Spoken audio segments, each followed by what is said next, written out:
આ લોકો આત્મહત્યા કરશે અને આપણી પર આવશે। આ લોકોને હિજરત કરવી પડશે, ક્યાંક ને ક્યાંક ખોટી મજૂરી કરવી પડશે, ના બનવાનો ભોગ આ ખેડૂત બનવાના છે। તો એનો તમામ પાપ આપણે તમને સાબિત થાય છે। હજુ એમાં ચોટીલા જવો તો હેવી નીકળશે, હેવી ચોટીલા બરાબર છે।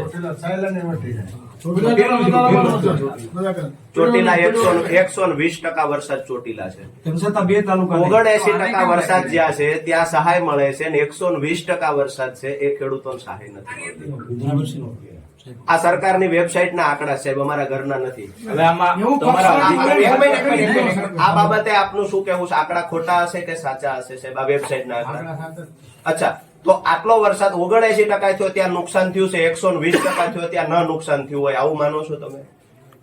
ચોટીલાની સિસ્ટમ શું કહેવાય, ભૌગોલિક પરિસ્થિતિ પાણી ભરાતા નથી, નીકળી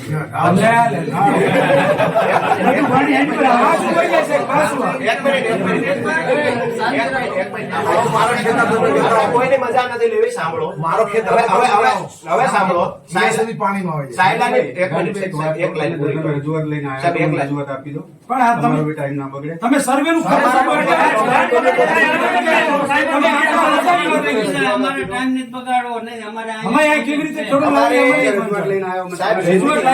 તમે શું કીધું કે અહીંયા વરસાદ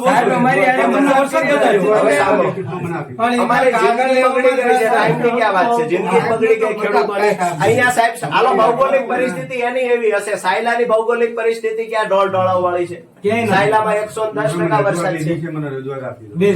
વાત તો કરી જયારે સાયલામાં ઘેરાઓમાં આવે છે ત્યારે રજૂઆત આવે છે, સાયલાની ભૌગોલિક સ્થિતિ કેવી છે? રજૂઆત તો